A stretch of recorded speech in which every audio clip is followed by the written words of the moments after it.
Good afternoon, everyone, and welcome to our Clergy Revival panel discussion with the 5 Black women diocesan bishops in the Episcopal Church. My name is Mark Collins. I'm a member of the Clergy Revival Planning Committee and your facilitator for this discussion. We're going to get started right away. We have only 1 hour. We have a hard stop at 1:30, so we're going to jump right into things. A few instructions to begin with for the clergy of the Diocese of Newark who are participating in this call. Please, if you will, mute your microphones. Everyone mute your microphone. We're going to be filming this presentation and we're going to be filming it in speaker view. If you mute your microphone, you won't be that person who pops into speaker view because the dog barked. So everyone mute your microphone. And I'd like you to also stop video. That's the button right next to the microphone button. Please stop video. That will allow all of the bishops to be featured at the top of the speaker page and at the top of the gallery view page so everybody can see them and keep an eye on them.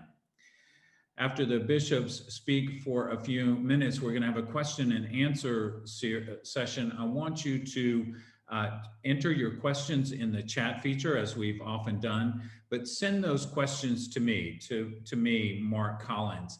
We want to give you the opportunity to ask whatever question you'd like. And if you send it to me directly, no one else will see what question, who's asking what question. I'll pose the questions to the bishops, whatever questions we have time for. And you'll get to keep your anonymity. We'll strip out all of those comments from the chat later on. Okay, it's time to introduce the 5 bishops who are joining us today, and I'm going to introduce them in order of their ordination. And bishops, that'll be the order that you'll speak in thereafter. The first up is the Right Reverend Jennifer Baskerville-Burrows, the first Black woman diocesan bishop in the Episcopal Church and the 11th Bishop of Indianapolis. Next is the Right Reverend Carlye J. Hughes, the 11th Bishop of the Diocese of Newark. Next, we have the Right Reverend Phoebe A. Roaf, the 4th Bishop of West Tennessee.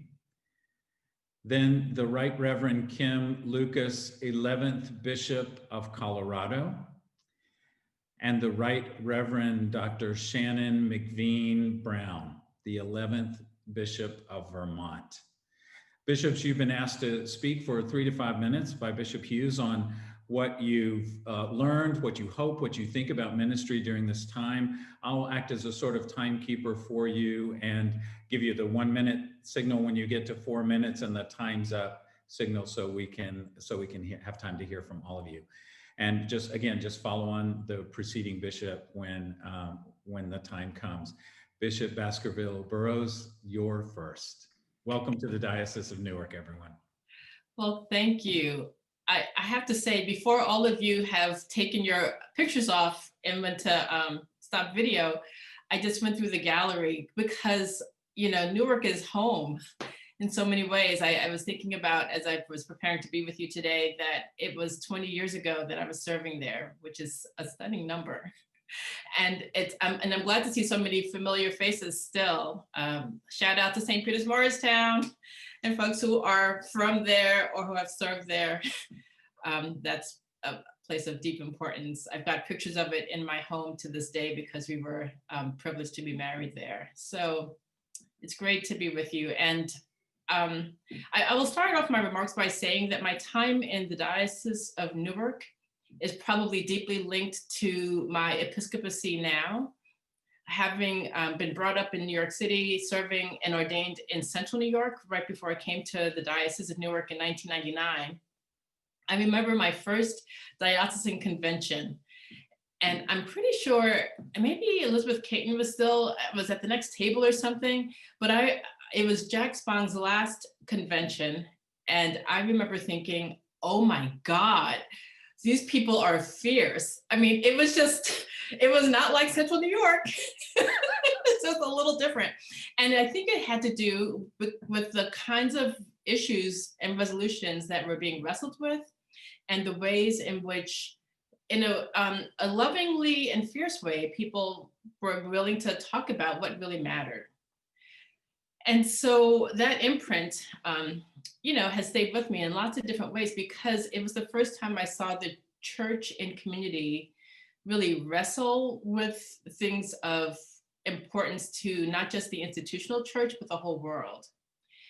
And so 20 years later, now as Bishop of Indianapolis, which you might think is really, really different from the Diocese of Newark.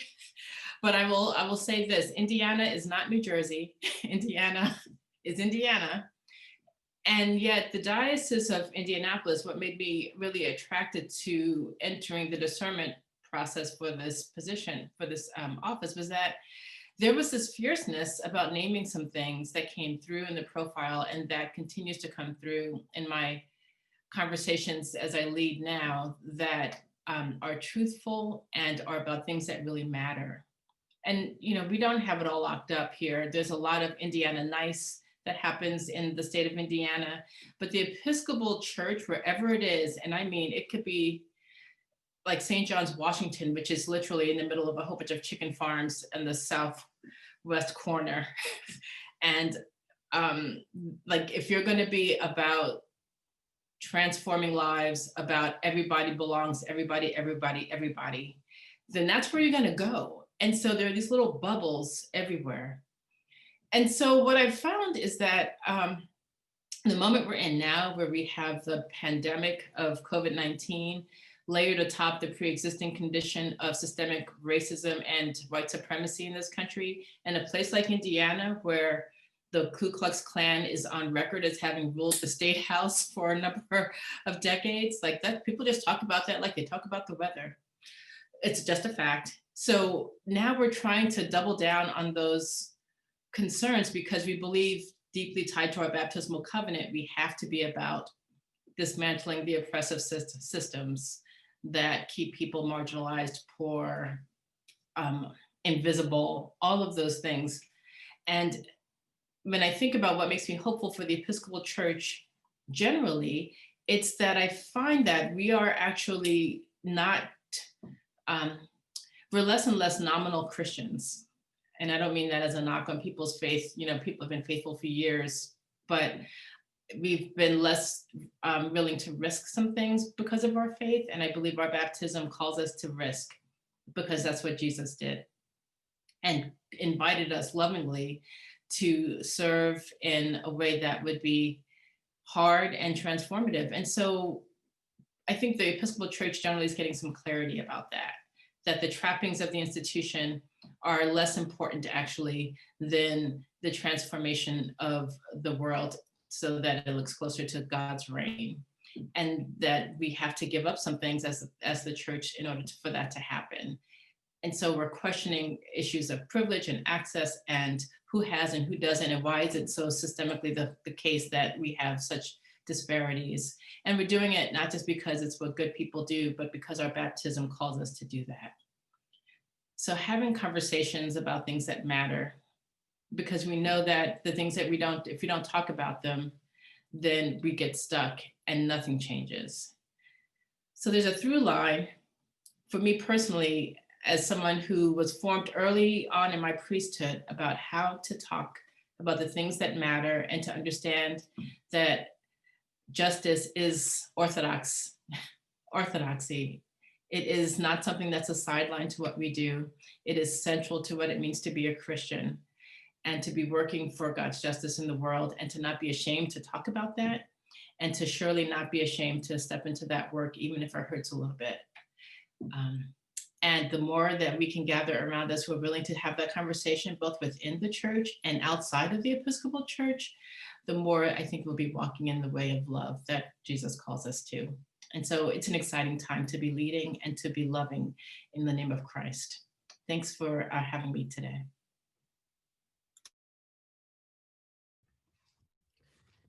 And I have to say thank you to all four of you for being here.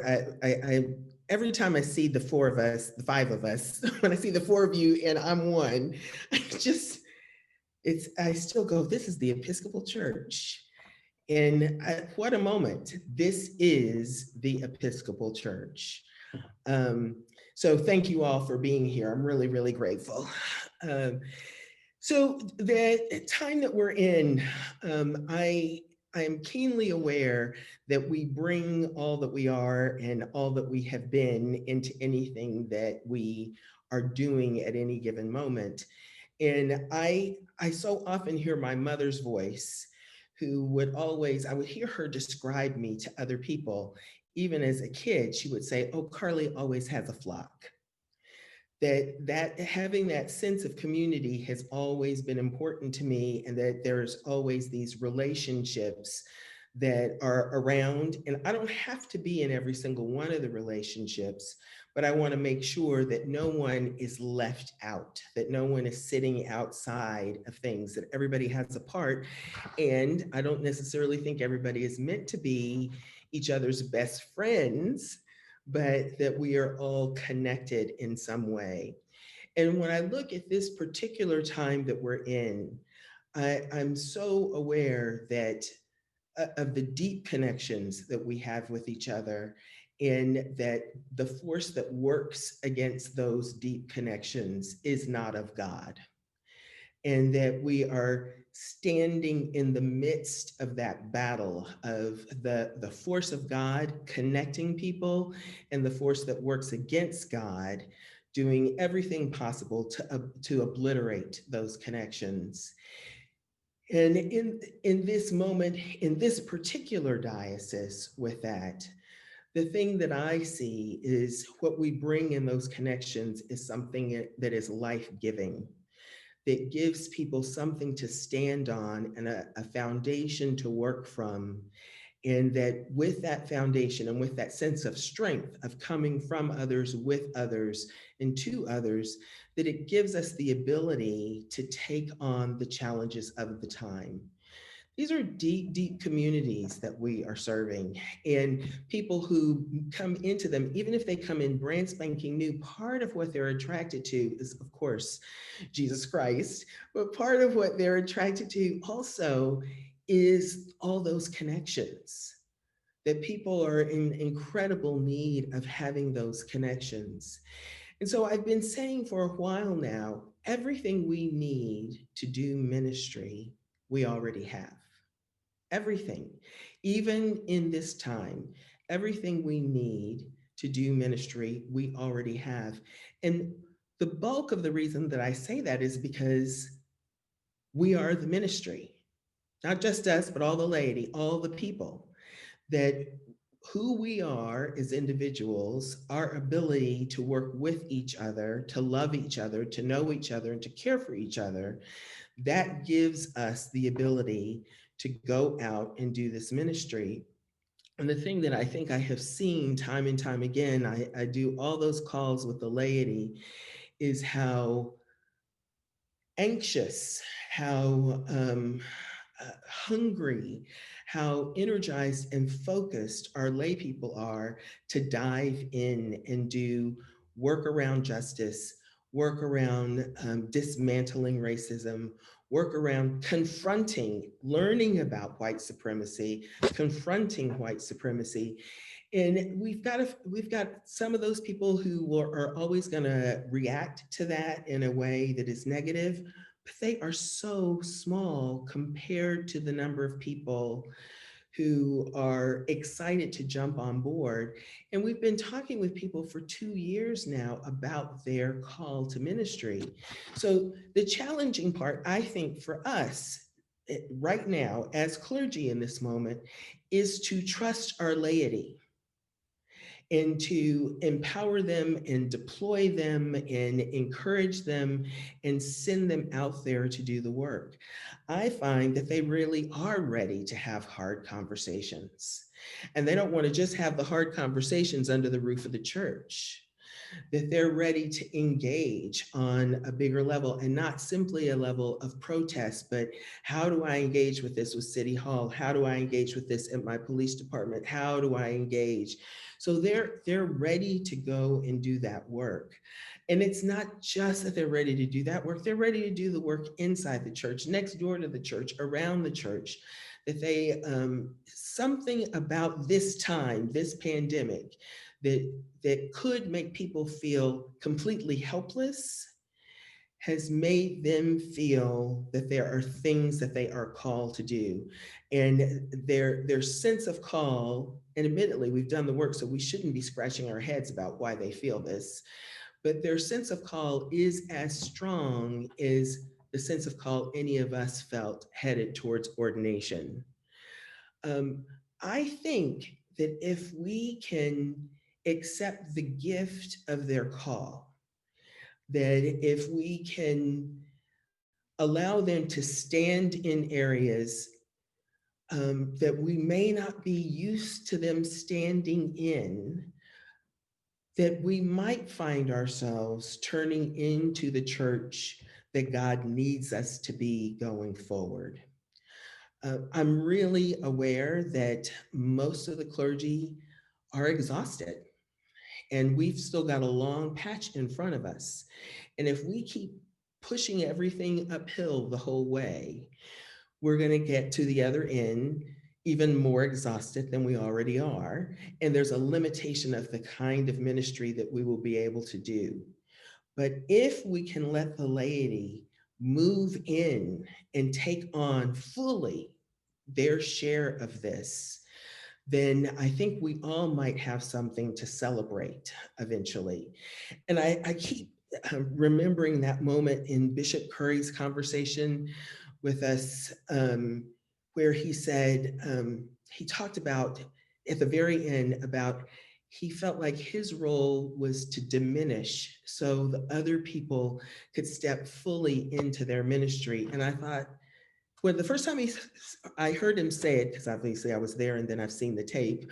The first time I heard him say it, I thought, that's really very humble thing. And then when I heard him say it again yesterday, I thought, oh, it's a humble thing for me. It's a humble thing for all of us. That on some level, all of us need to diminish in our ministry so that the laity can flourish. So I think that's my biggest learning and my biggest hope for the diocese, is that all of those people who cannot sit in our pews right now are able to live in as full of ministry as they are called to live into. So I'm next. I'm Phoebe Rofe, and I serve the Diocese of West Tennessee. I've been here for about a year and a half. So I had only been a bishop for maybe 9 months at the time that the pandemic hit. And I haven't even been to all of my congregations because we suspended our in-person worship back in March, although we are now having in-person worship with masks and social distancing. I will say in my context, you know, I am Southern. I grew up in Arkansas and I'm in the South now. And there's certainly a politeness to what it means to be Southern, that you don't discuss sex, politics, religion, race, right? At the dinner table or in the congregation, in the pew. So there is a fair amount of work to be done here, just because the Southern cultural ethos has not always lent itself to these challenges, right? And difficult conversations. And I have found that beginning this process at a diocesan level, even the conversations about what a process might look like in the western part of Tennessee, it's scary to some, but it's been really exciting to others who have wanted their church, their Episcopal Church, to be willing to engage in the conversations, to be a partner in the public square, to be in dialogue with people of other faith traditions and maybe even people of no faith traditions at all. And so like, you know, Jennifer, I have really linked all of my public statements and writings on these various pandemics, as well as my private conversations with my clergy and my lay folks, to our baptismal covenant. I think our beautiful baptismal covenant just lays it out so clearly. There's no ambiguity about what we are called to do as disciples of Jesus. So I think the process of empowering folks to engage in these conversations and to take some prayerful risks is what we've been doing to get them to see that if things don't turn out the way that we expect, we're new at this, there will be some awkwardness, it will be uncomfortable, and there will maybe be the need for apology at time, but not to see that as a failure, because if we don't take some risks and move beyond what we're comfortable with, we're never going to advance as a community of God's people in this portion of God's kingdom. So not sort of beating people over the head when in our awkwardness and our discomfort, we may falter and make some missteps, to sort of regroup, to recircle, to learn and continue to move forward as we learn more and more and more. And one of the things that has been exciting for me since I've been the bishop here is there has not been a correlation between the size of my congregation and the creativity that they have shown in dealing with the various pandemics. Some of my smallest congregations without a full-time clergy person, with no endowment, with nothing in savings, they have actually been really creative about finding ways to stay connected via social media and being willing to be in conversation with folks from a whole range of backgrounds. So I would say that I'm really excited about the possibility. I do agree with Carlye that the five of us have been chosen for a reason. I'm not really sure why God has called us, but I do feel like we were called for a reason. We have a particular set of lenses, right, as African-American women, that gives us a unique perspective and I would say a perspective that our church needs. All voices need to be at the table. So to be a part of this working of the Holy Spirit in the midst of our church, to have more people at the table, more voices and perspectives represented, it's challenging, but it's also energizing and it's life-giving. So I'm really thankful for the opportunity to be serving our church in this capacity and serving with all of you.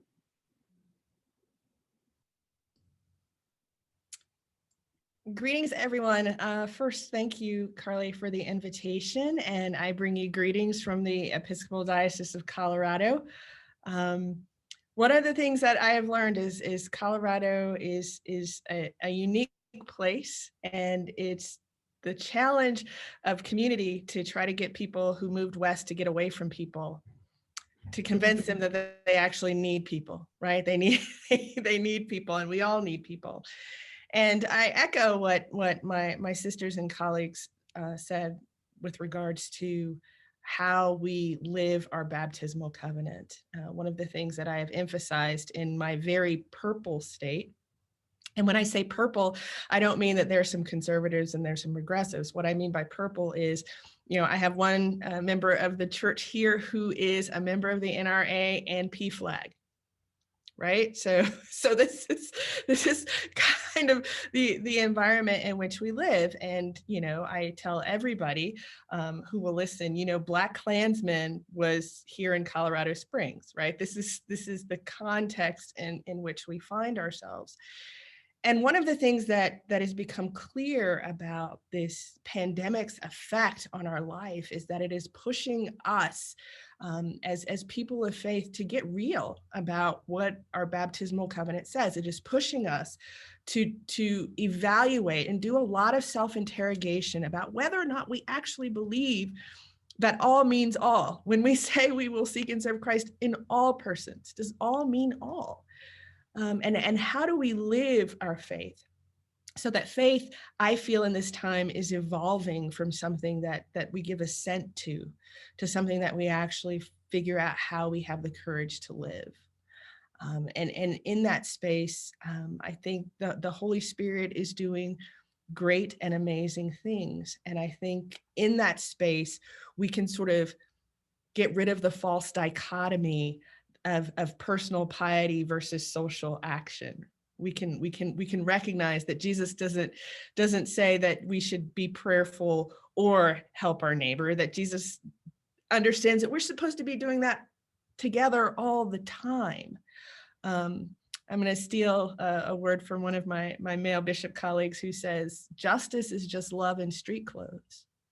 And that is something that I feel that we here in Colorado are working out to figure out how do we live the love and the way of love that we're called to walk in, and how do we hold one another accountable to that. I had, like Phoebe, had just entered my episcopacy before COVID happened.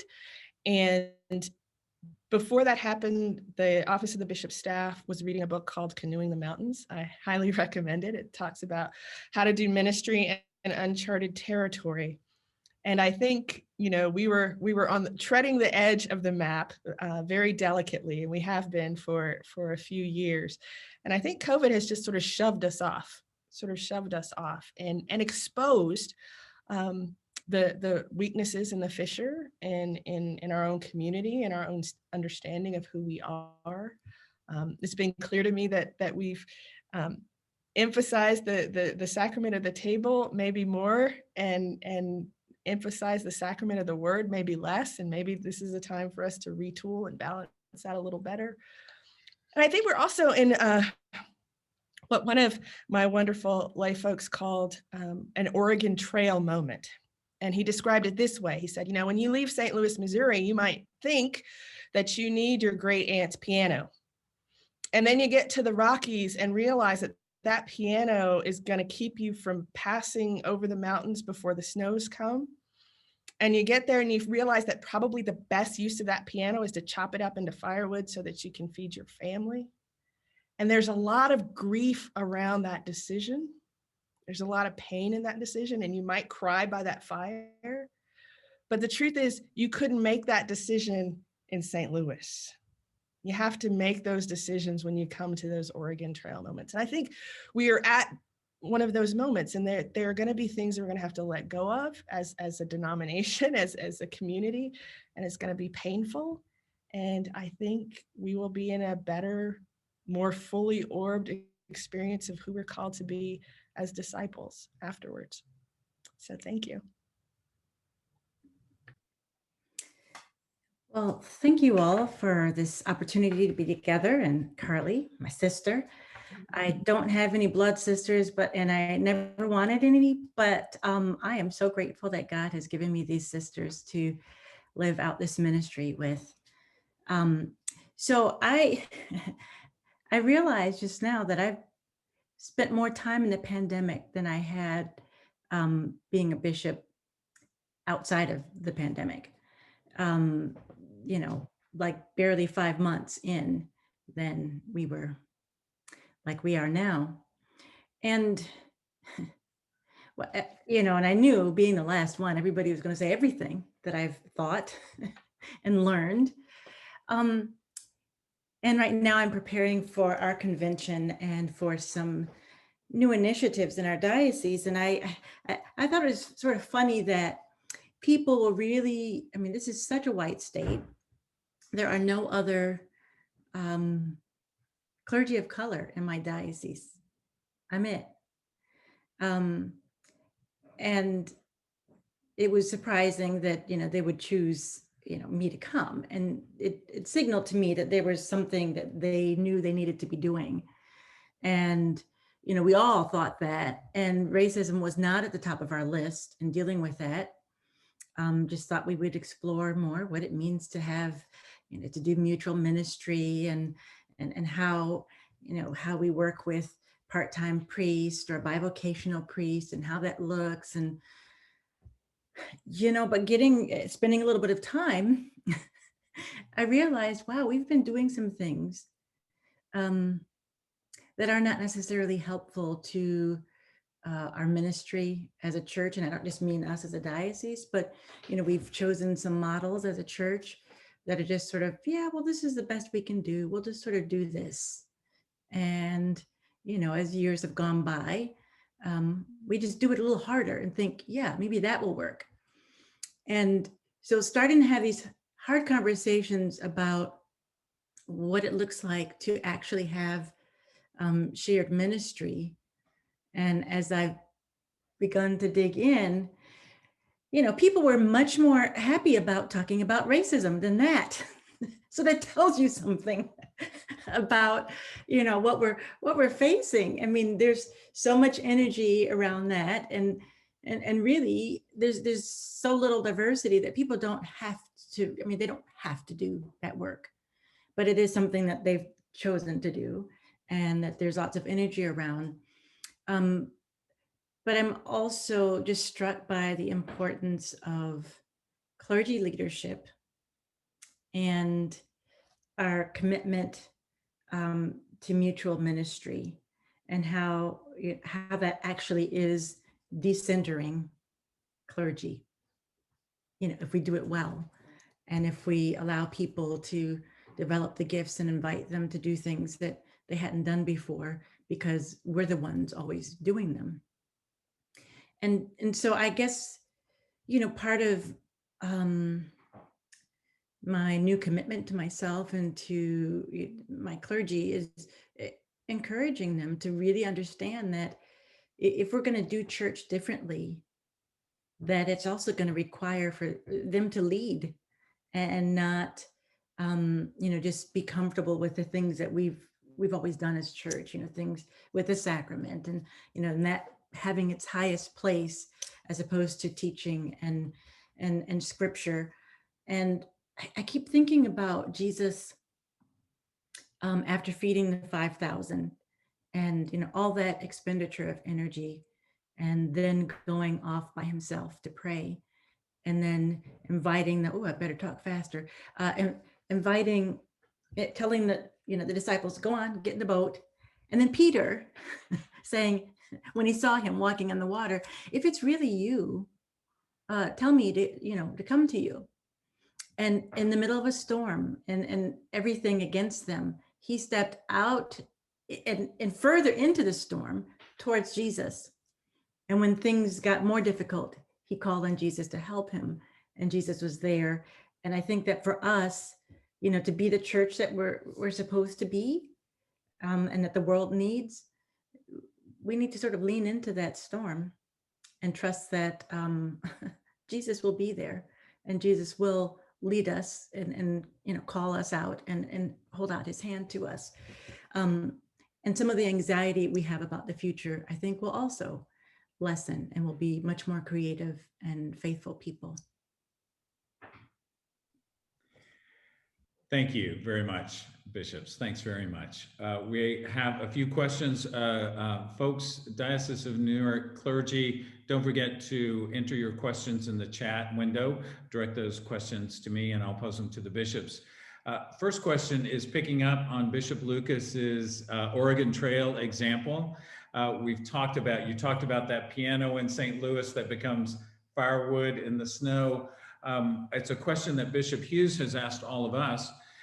That's what you need to leave behind in this crisis. I wonder what the bishops might think. What have we found in this crisis that we are going to carry forward with us into whatever comes next after this crisis? Is there anything we found along that Oregon Trail that might serve the church and serve the church better than what we now have in the places we're headed?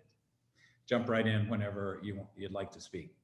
So, what I found, and I echo this from the other bishops that have spoken, is that there are people who are on fire about the gospel. There are people in our congregations who have claimed this gospel heritage as their own. And what we're struggling to figure out to do is how to equip and empower those folks to live out their gospel ministry.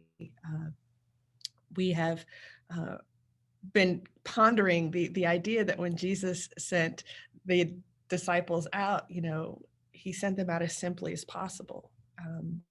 Because I think there's a place in us because we have such good stuff, right? We're we have such good stuff, and we're attached to it. And I think, what I'm finding, what we're finding here in Colorado is that, we have what we need, that God provides what we need. We need not cling to our stuff, whether that's, our facilities, which are all beautiful, or our material things, that we have what we need. And I think that's a real gift.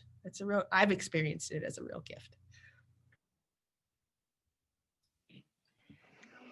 Yes, I would add to that is that we're discovering that there are other people out there on the trail that we ought to be in relationship with.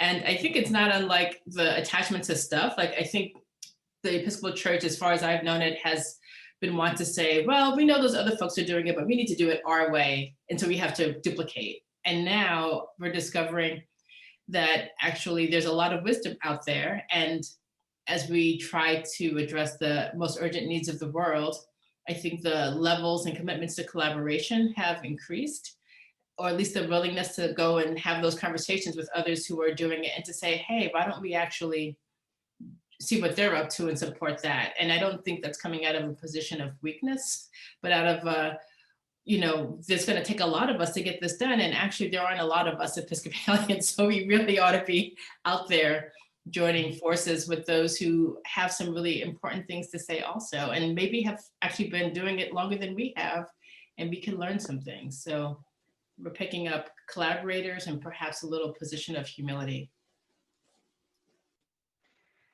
I've really been, as I said earlier, just impressed by the creativity using social media.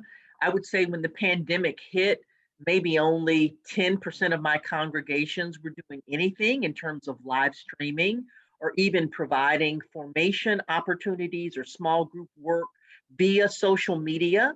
And the fact that people have sort of jumped in with both feet and have really engaged some of our long-term sick and shut-in parishioners who, other than perhaps a monthly visit or phone call from a member of the clergy or a pastoral team, had been completely separate from the routine life of the congregation.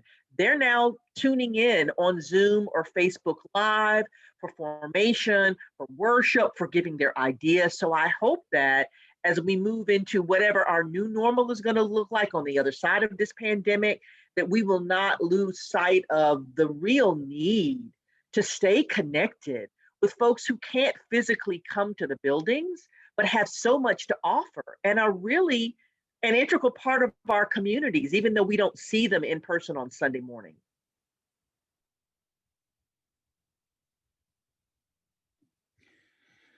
One of our other questions is, what is your vision for the Episcopal Church as we move into 2021 and beyond? And specifically, what do you see as one of the steps we need to take together to move boldly forward in that direction?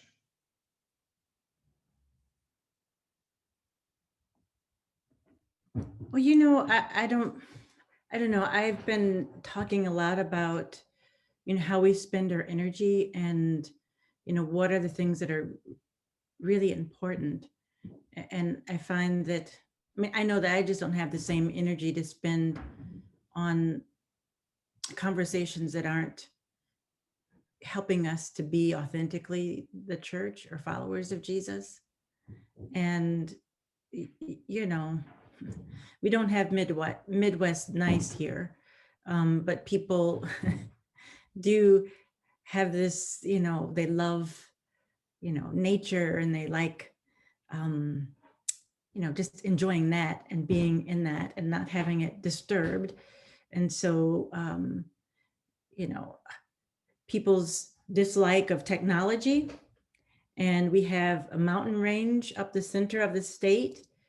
And so, these things become excuses for not sharing ministry when clearly that's what should be happening, or they're just not getting the formation that they need. And it's like, but that story of the raft, that God sent to save the people from the flood, and then they, oh God, well, why didn't you? Well, it's right there. And people have learned that there's this a new appreciation, and that we have to appreciate the things that we can use for ministry. And I mean, that's given me some hope, but really to shift their energy away from these conversations that aren't life-giving, and that, you know, in some ways aren't really challenging and don't move us forward.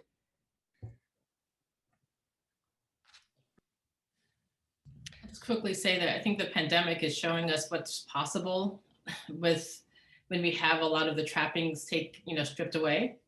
And so in our diocese, we're talking a lot about what is our mission strategy? Like, really, what is the strategy for doing God's mission where we are?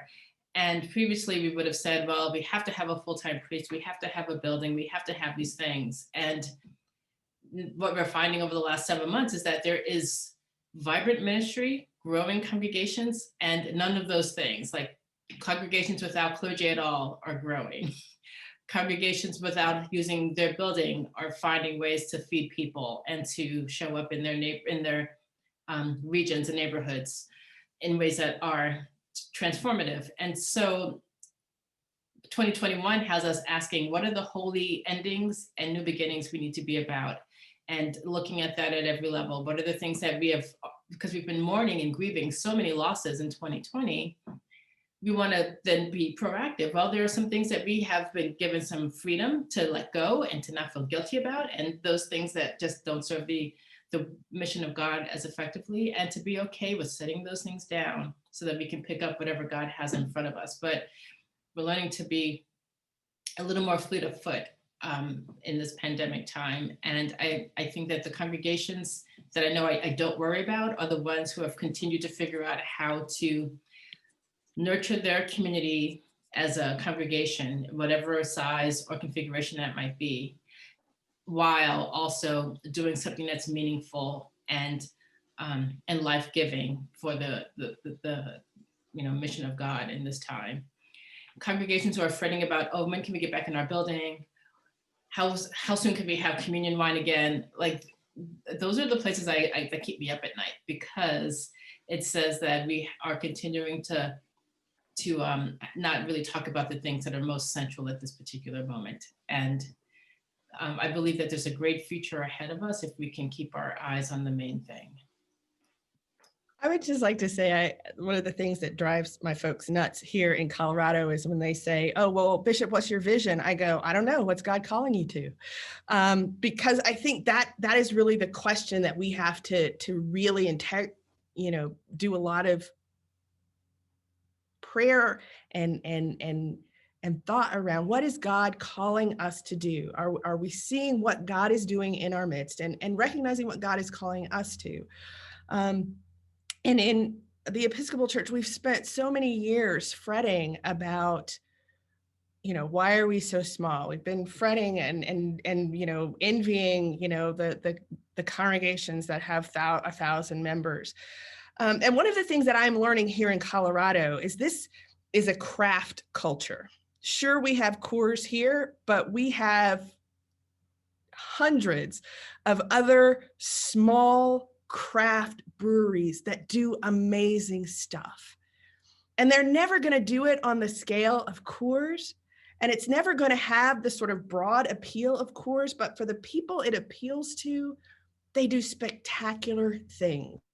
And so part of what I'm witnessing here, I wonder if it might be a model for us as a church, that ours is not going to ever be sort of the broad universal appeal, but if we can hone our craft, hone how we form disciples, hone how we envision community for lots of people, I think that we have a witness to make. We have a witness to make. And it's not a witness about what everybody else is doing. It's about a witness of what gifts we have and how we hone those gifts and offer them in a way that there will be people. I mean, Avery Brewery is not going out of business even in this pandemic, because what they do really well. And I don't know, but I wonder if what our Episcopal Church is called to be at this time is something that is unique and offers something a little bit different. I think I would say that in my context, just beginning the question, the conversation with Bishop and Council, Diocesan Council and the Standing Committee about what is the role of a diocese in the 21st century, and what sort of structure and configuration of a diocese will best serve the needs of our people today. And yes, I'm very thankful for all of my predecessors and what I have inherited. But the reality is that the task of a bishop, even 30 years ago, I would imagine is really different than the tasks of us today as bishops. And I think that has implications for all aspects of how our diocese is structured and run and priorities. And that is scary, because that really does mean putting down some things and some models and some traditions that people are very wedded to. So helping maybe people to tease out as a vision for the future of our church. We don't want to worship the container. We want to worship the living Lord who transcends any container or structure that we may want to have to perhaps bring God down to size. So there are going to be a lot of conversations that I would hope would happen at the national level of our church about all of our structure and governance and becoming a lot more nimble. I want to ask a question that dovetails with some of the topics that we've had at our Clergy Revival, particularly on clergy wellness. Bishop Lucas, you've had the sad duty of having to lay to rest one of your clergy who took their own life during this pandemic. I think the folks in Newark would like to hear what you and the other bishops might have to say. What is your word about clergy self-care during this time? Yes, it was one of the most difficult things that I've ever had to do, and that is be at the funeral of a young priest that I had recently ordained. And one of the things that has been concerning for me is there are so many clergy who, when their facilities closed, they felt like their ministry had closed. And I think so much of what we are being called to in this moment is being called to really be clear with ourselves. I was very fortunate to have a mentor who said to me, "We have a Messiah, and it's not you. It's not your job to save anybody. It's not your job to save the church. It is your job to be faithful to that which God has called you to be faithful to in the leading and loving of God's people." And so I think one of the things that is so important that I remind my clergy all the time is that you have to tend to your own spirit. You have to tend to your prayer life. Nobody's going to do it for you. You have to tend to those things that help you deal with all of the stuff, all of the projections that come your way, all of the transference that you get. We get all of that. And we have to find ways to draw boundaries around that and care for ourselves. I tell the clergy here, I expect them to have a spiritual director and or a therapist and or a colleague group, because I feel particularly blessed that as a new bishop, all of those things have been built for me. They have been built for me. I have a mentor, I have a class, I have connections and people who can hear me, let me vent, hold me accountable, keep me prayed up. I mean, all of those things are so important for us if we're going to really do this ministry, if we're going to walk out in that storm, as Shannon said. It is really important to have those spiritual fortifications.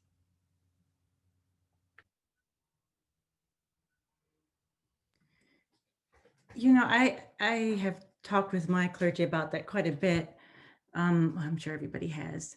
One of the complications here is that we have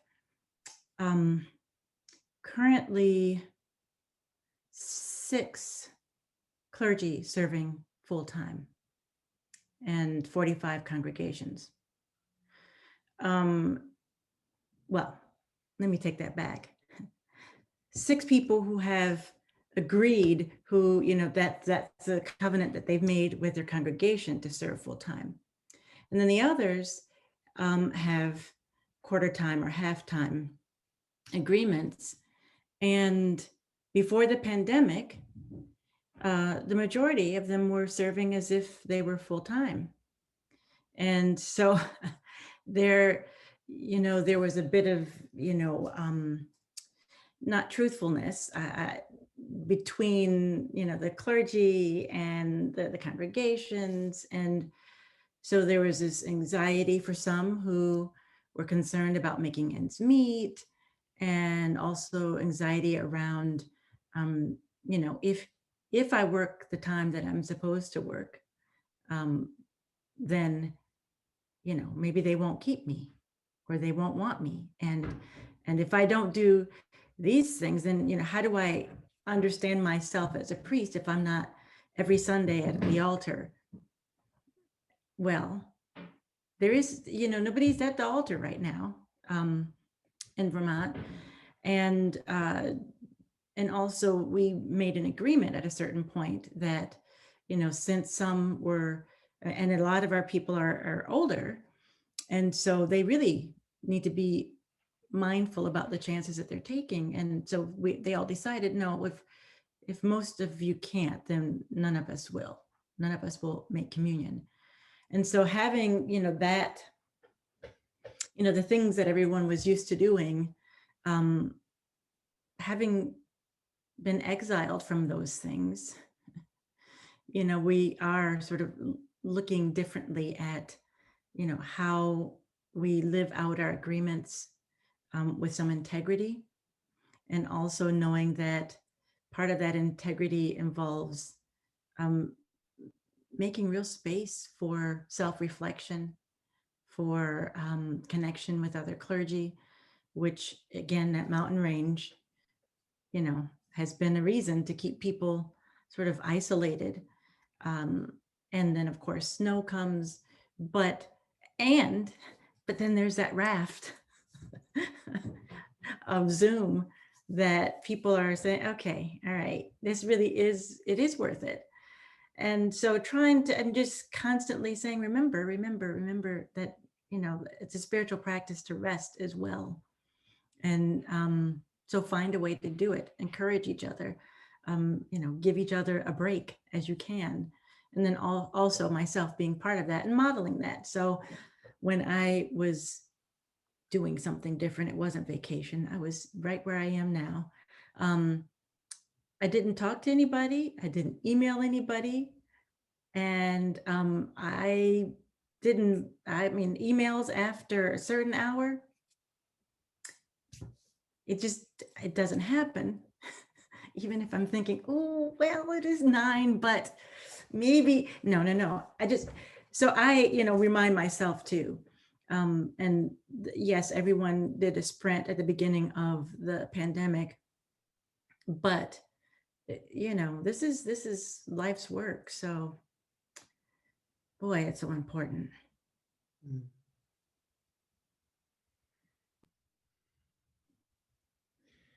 I'm going to synthesize a few questions that have come through and for our final few moments together here.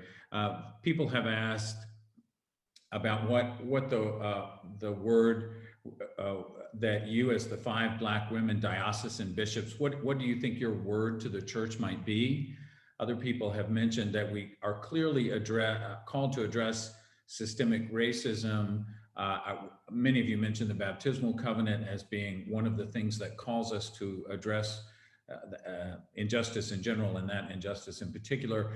However, addressing that injustice in our current political climate is seen as partisan. So how do we still be a big tent open church when what our baptismal covenant may call us to address is seen as partisan?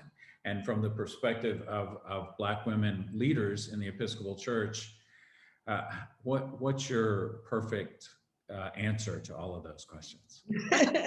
I don't have a perfect answer, but I will tell you what I said to my convention last week, that my politics are gospel politics, and I will not shy away from that. And if you want sort of their politics grounded in the call to love God, love neighbor, love yourself, they're grounded in the politics of doing justice, loving mercy, walking humbly before your God. They're grounded in the politics of doing unto others as you would have them do unto you. And if the nation state wants to get on board with my politics, it's all good. We can form conditional alliances, and we can feed folks, and we can provide healthcare for folks, and we can find ways to deal with people who are fleeing their countries and coming as refugees. We can work on all of that. But if the state is not on board with that, I think my call is to keep on doing what Jesus called me to do, and recognizing that those are dangerous politics. You know, they get you fed to lions and crucified, and yet that is what I feel that I'm called to. That is what I feel our baptismal covenant calls us all to. And those are serious politics, and they're not partisan. I don't think that any political party in this country corners the market on justice and morality. That God has that. So I feel like we don't have to be like-minded as long as we're like-hearted, as long as we have rooted our hearts in Christ. That has to be our starting point. Well, I can't really add anything to that. That's a perfection. I'm like, like, all right, I'm good. But so good. Thank you for that, Kim. Man. So I'm getting fed right now. That's like the juice I need, because there is no perfect one answer. The one thing I've been finding myself doing is just reminding myself of how radical, people go, the baptismal covenant, is that all you got? And I'm like, have you read it? Have you reaffirmed it? Have you looked at the renunciations? Because all I need to do is remind people, you have taken a vow to, with every day, with God's help, to renounce evil. Now you're going to look at the world and see where evil seems to be showing itself out. And then you're called to renounce it. And so when people ask you, like, when did you get so radical? When you were baptized. It doesn't matter at what age you were baptized. Every time you reaffirm those vows, you are saying that you are going to renounce evil and the wicked forces that rebel against God. And then do your spiritual work of looking at where that shows up in the world and decide to make a different choice. And if you want to talk about it, vote about it, whatever it is to help make that renunciation clear, then that's what we're called to do. And if some people may call it politics, there's a civic responsibility we hold. But I think if we are reminding each other about what that is for us, what does it mean to renounce evil, then some of our decisions become really, really clear and easy to talk about. So if people were to press me, for example, separating children from their families forever without their consent, is that evil? Do we renounce that? Do your own work on that. So that's a framework, I think, that we're called to be holding always, and to keep it right front and center. Mm-hmm. Yeah, I think, I don't know, especially here, people have this idea of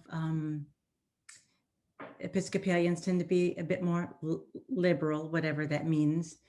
And we also have this idea that there are two sides to everything, and you want to hold all these things in common. And we have this big tent. And, I'm sitting here with the first bishop of Vermont in my backyard, who, took that stance and supported slavery and kept the whole Episcopal Church together. And there aren't two sides to everything. And as followers of Jesus, there weren't two sides for him. And, our ministry, our, the things that we say, our life, it's prophetic, and it is political. Jesus was political, not partisan. And, politics of love is what I like to call it. But to be clear that we can't be faithful by taking both sides of everything. Because like Bishop Jennifer said, I mean, who thinks it's okay to take somebody's kids like that? Like what happened? I mean, that's not about politics, right? I mean, it is, but you know what I mean. And I think that the five of us, especially for this pandemic, there's something about being a Black woman and all the energy and the work that we normally do to live life, and being adept at multitasking, even when we don't even think about it. We do it in our sleep. And sometimes that's a blessing, sometimes it's a curse. But this moment that we find ourselves in as a nation and as a church, and there's a certain courage to living that's just part of who we are. And so we were called for this time. I'm convinced because of who we are and how we remind the church of a future vision of our dream of ourself, and that it's embodied. It can't just be, you know, some great thought. Ooh, we're going to be this inclusive church, but everybody looks white and like a man. That's not real. This is real. Bishop, our bishop reminds us all the time that we were called for just this, such a time as this. So I'm going to let that word be our last words. On behalf of the whole Diocese of Newark, thank you all for spending your time with us today, and for being a part of this church, for all that you're doing for God's church. Thank you so much. And God bless in your ministries.